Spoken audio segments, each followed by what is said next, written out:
जैसा कि हमने लास्ट एपिसोड में देखा कि ज़ियान ने मूशे को मार दिया है और अब इससे वॉल्फ मशीन रेस पूरी तरह से खत्म हो गया है। ज़ियान के साथ उसके पक्षी पर बैठकर एक बहुत सुंदर से आइलैंड पर पहुंच जाता है, जहां एक सुंदर सा घर है और बहुत सारे अलग अलग तरह के हर्ब्स हैं। इस जगह को वैली ऑफ मेडिसिन कहते हैं। असल में ज़ियान एक पॉइजनस एक्सपर्ट थी, इसीलिए वो इस जगह पर हर्ब्स कलेक्ट करने आती रहती थी। अब वो दोनों कुछ टाइम यही रुकने का डिसाइड करते हैं, क्योंकि ज़ियान को कुछ मेडिसिन कलेक्ट करनी थी और ज़ियान को यहाँ पर अपनी प्रैक्टिस करनी थी। वो दोनों अब अपना अपना काम करते हैं और ऐसा करते वक्त वो दोनों एक दूसरे के करीब भी आते हैं। असल में ज़ियान को पसंद करती थी, लेकिन ज़ियान समझ नहीं पा रहा है और वो अभी भी ज़ियान को एक दोस्त की तरह ही ट्रीट कर रहा है। ज़ियान अब ज़ियान का बना हुआ खाना खाता है और उसे काफी पसंद आता है और उसकी तारीफ भी करता है, लेकिन तभी ज़ियान को थोड़ा चक्कर आता है। ज़ियान उससे उसकी हालत के बारे में पूछता है, जिस पर वो अपने को ठीक बताती है। वो उसको डांस भी करके दिखाती है और कहती है, देखो बिल्कुल सही हूँ मैं। ज़ियान को उसका डांस बहुत पसंद आ रहा होता है, लेकिन तभी उसके मास्टर उसको याद दिलाते हैं कि उसको एक मॉन्स्टर मारना है और वो तुरंत जंगल की ओर निकल जाता है।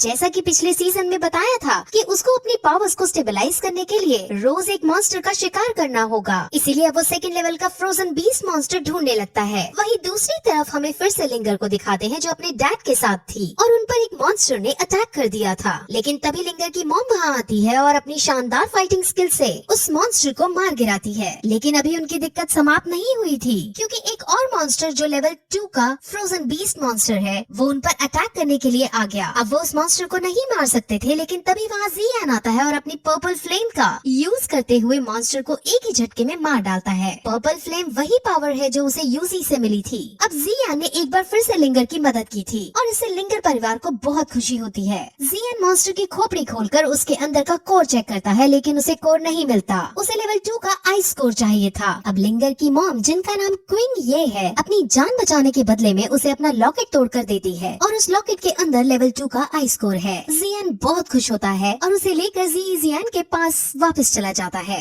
वहाँ वो ज़ियान को बेहोश हुआ पाता है और इससे वो बहुत डर जाता है। उसके मास्टर फिर उसे बताते हैं कि इसके पास पॉइजनस बॉडी है। दैट मीन्स इन्हें बचपन से ही छोटे छोटे अमाउंट में पॉइजन दिया जाता है। पॉइजन इनकी पावर को इंक्रीज करता है, लेकिन अगर कभी ये पॉइजन को अपनी बॉडी में सह नहीं पाते तो ये बीमार होकर मर भी सकते हैं। अब ज़ियान समझ जाता है कि कल रात को ज़ियान को जो चक्कर आए थे वो इसी बीमारी के सिम्टम थे। ज़ियान को सही करना चाहता था, इसलिए वो उसके होश में आने तक उसके पास बैठकर वेट करता है और जब ज़ियान जागती है तो वो कहता है कि वो ज़ियान को कुछ नहीं होने देगा और उसे इस प्रॉब्लम से निकाल देगा। फिर अगले दिन ज़ियान के सामने अपने सपने को रखती है कि वो इस पूरे कॉन्टिनेंट में घूमना चाहती है, लेकिन इस हालत में उसका बाहर जाना सही नहीं था, इसलिए ज़ियान उसे मना कर देता है और फिर वो दोनों बाहर जाकर बैठते हैं, जहाँ ज़ियान उसे रोमांटिक होकर कहती है कि मैं हमेशा तुम्हारे साथ रहना चाहती हूँ। लेकिन ज़ियान इसे मजाक में लेते हुए कहता है कि जब तक तुम सही नहीं होगी मैं तुम्हारे साथ ही रहूंगा तुम्हारी केयर करने को। अब ज़ियान इससे काफी उदास हो जाती है और ज़ियान के कंधे पर सर रख कर सो जाती है। अब फिर रोजाना की तरह ज़ियान जंगल होकर वापस आता है, जहाँ वो पूरे घर में ज़ियान को नहीं पाता। उसे वहाँ एक नोट दिखता है जो ज़ियान ने ज़ियान के लिए छोड़ा था और उसमें लिखा था कि ज़ियान के लिए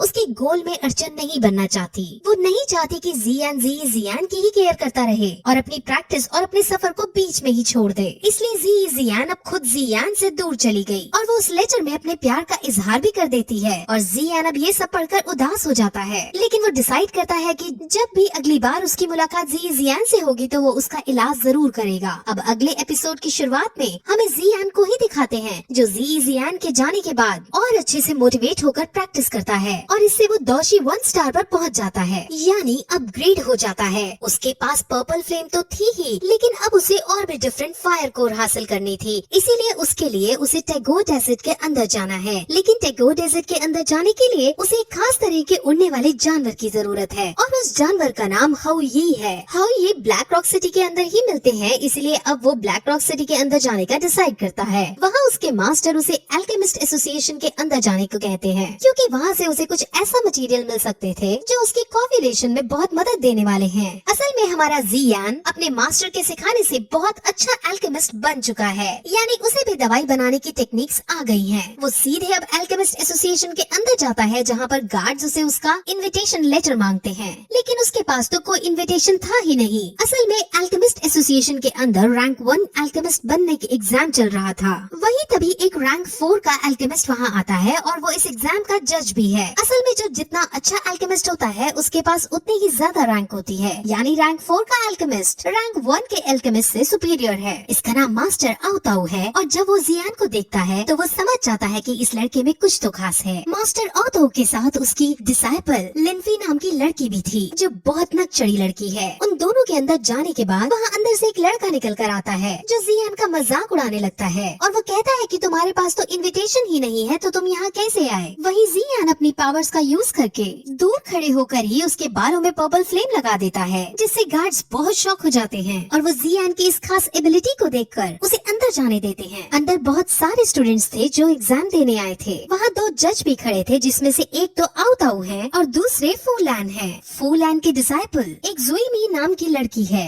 एग्जाम शुरू होने से ठीक पहले वो वहाँ आ ही जाती है और अब उनका एग्जाम शुरू होता है। सबको एक खास तरह की पिल बनानी थी और जो वो पिल बना देता उसको रैंक 1 का दर्जा दे दिया जाता है। अब काफी कोशिश करने के बाद अपनी अपनी पिल बनाते हैं और 1 घंटे बाद एग्जाम ओवर होता है जिसके अंदर ज्यूमी, लीफी और कुछ स्टूडेंट्स पास हो जाते हैं। और जब जियान की दवाई चेक की जाती है तो वो बहुत ज्यादा ग्लो करती हुई मिलती है, यानी सबसे अच्छी मेडिसिन जियान ने बनाई थी। अब दोनों जज जियान की तारीफ करते हैं जिस पर जियान शर्माता हुआ उनसे कहता है कि वो रैंक 2 का भी एग्जाम देना चाहता है। अब वहाँ खड़ी लीफी को ये बात हजम नहीं होती और वो उसको नीचा दिखाने के लिए कहती है कि अगर इतना ही घमंड है अपनी पावर्स का तो मैं अभी अरेंजमेंट करती हूँ। वो तुरंत वहाँ रैंक 2 के एग्जाम का सामान लाती है और उसको पिल बनाने को अब कहा जाता है। वो रैंक 2 की पिल बनाने लगता है और कुछ ही देर में वो पिल बना डालता है। अब इससे वहाँ खड़े सब लोग बहुत शॉक हो जाते हैं क्योंकि 19 साल की उम्र में ऐसा कर पाना किसी के बस की बात नहीं थी। वो सब उसकी बहुत तारीफ करते हैं, लेकिन अब जियान उनसे जीतने के बाद कुछ इंग्रेडिएंट्स चाहता था। वो कहता है कि मुझे core of rank 3 I spirit cold fountain चाहिए। असल में इन दोनों मटेरियल्स को लेने के बाद ही जियान बाकी डिफरेंट फ्लेम्स को सहन कर पाने में सक्षम हो पाता। जजेस अब उसे एक लाइब्रेरी के अंदर ले जाते हैं जहाँ ये चीजें ढूंढने लगते हैं, लेकिन उन्हें आई स्पिरिट कोल्ड फाउंटेन नहीं मिलता।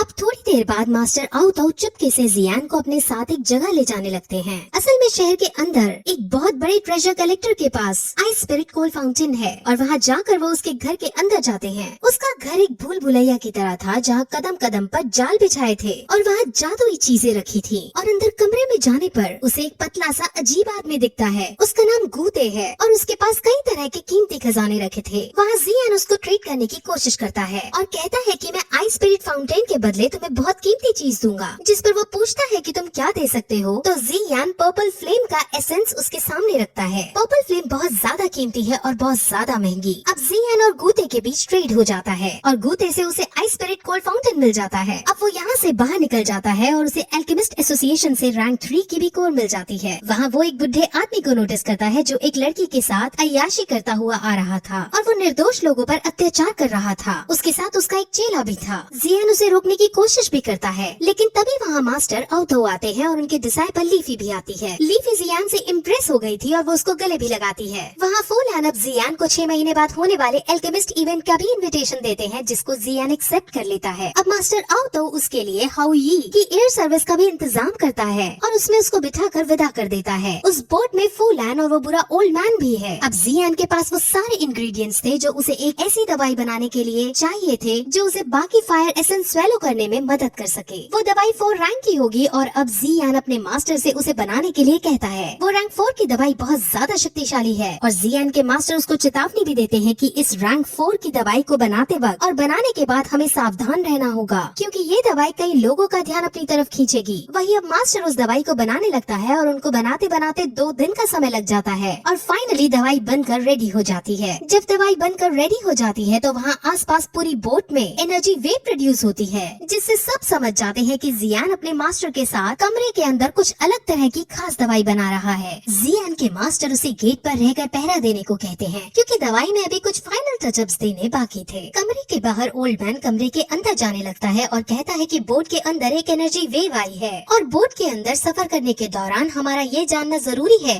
कि तुम कुछ ऐसा तो नहीं कर रहे जिससे बोट क्रैश हो सके। फूलैन भी दवाई को पाना चाहता था, इसलिए वो भी इविल ओल्ड मैन का साथ देता है। जियान उनको अंदर नहीं जाने देता और उनमें फाइट होने लगती है। जियान उन सभी पर भारी पड़ने लगता है और इसी बीच ओल्ड मास्टर को किसी तरह मौका मिल जाता है और वो तुरंत कमरे के अंदर पहुंच जाता है, लेकिन मास्टर उससे उस दवाई का यूज करते हुए दूर से ही उठा देते हैं और उसे मार डालते हैं। वो इतनी बुरी तरह से मारा जाता है कि उसकी लाश भी डिसइंटीग्रेट हो जाती है। जियान समझ जाता है कि रैंक 4 की इस दवाई में कितनी ताकत है। वही फू लैन एक चाल रचता है। वो खुद पहले अपने चेले को जियान को मारने के लिए भेजता है, लेकिन जैसे ही चेला उसके पास जाता है वैसे ही वो खुद चेले को मार देता है और ये साबित करता है कि वो जियान के साथ है, उसका दोस्त है। लेकिन जियान के मास्टर को उसने जितना बेवकूफ समझा वो उतने थे नहीं। वो कहते हैं कि पानी में डूबते बिच्छू को बचाते वक्त वो हमें ही बाद में डस लेता है। फू लैन भी समझ जाता है कि उसका बचना यहाँ पॉसिबल नहीं है, इसलिए वो तुरंत वहाँ बॉम्ब ब्लास्ट कर देता है जिससे वो बोट नीचे गिर जाती है। लेकिन अब फाइनली वो टैगोर डेजर्ट पर आकर गिरते हैं जहाँ कई तरह के खतरनाक जानवर मौजूद थे। वो रात को वहीं सोने का डिसाइड करते हैं जहाँ जियान को सपने के अंदर यूजी दिखते हैं। वो यूजी को देख बहुत खुश होता है और उसके पीछे पीछे जाता है, लेकिन वहाँ वो असल में नालैन थी। नालैन तुरंत अपने खंजर से उसको चाकू मार देती है और तभी उसकी आँख खुलती है। वो अपने मास्टर को ये सपना बताता है और उसके मास्टर समझ जाते हैं कि जियान 3 साल बाद होने वाले मैच के लिए डर रहा है। वो उसे मोटिवेट करते हैं और खुद पर विश्वास करने को कहते हैं। वो अगले दिन डेजर्ट के ट्रैवल अंदर करता है जहाँ उसे एक शॉप मिलती है। वो शॉप एक मैप बनाने वाले की थी और जियान उस शॉप के अंदर मैप का एक छोटा सा टुकड़ा देखता है। उस मैप के अंदर एक खास तरह की फ्लेम की लोकेशन थी। उस फ्लेम का नाम प्यूरिफाइंग लॉकस डेमन फ्लेम है और अब इसे जियान लेना चाहता है। उसे उस मैप की फ्रेगमेंट का पूरा हिस्सा नहीं मिल पाता, इसलिए वो शॉपकीपर से कहता है कि इसका पूरा हिस्सा मुझे चाहिए, लेकिन वो ओल्ड शॉपकीपर साफ मना कर देता है कि उसके पास फुल मैप नहीं है। ओल्ड शॉपकीपर उसको इस छोटे फ्रैगमेंट को भी वहीं रखने को कहता है क्योंकि वो इसे नहीं बेचना चाहता था। जियान कहता है कि मैं इसके हाई प्राइस दूंगा, लेकिन ओल्ड मैन फिर भी मना कर देता है और कहता है कि ये फ्रैगमेंट बेचने के लिए नहीं है और इसे चुराने का भी तुम सोचना मत। अब जियान कहता है कि तुम अगर मुझे नहीं दोगे तो मुझे चुराना ही पड़ेगा, जिस पर ओल्ड शॉपकीपर काफी गुस्से में आ जाता है और वो तुरंत अपनी पावर से पहले एग्जिट गेट बंद करता है और जियान पर अटैक करने की पोजीशन में आ जाता है और इसी के साथ ये एपिसोड खत्म हो जाता है।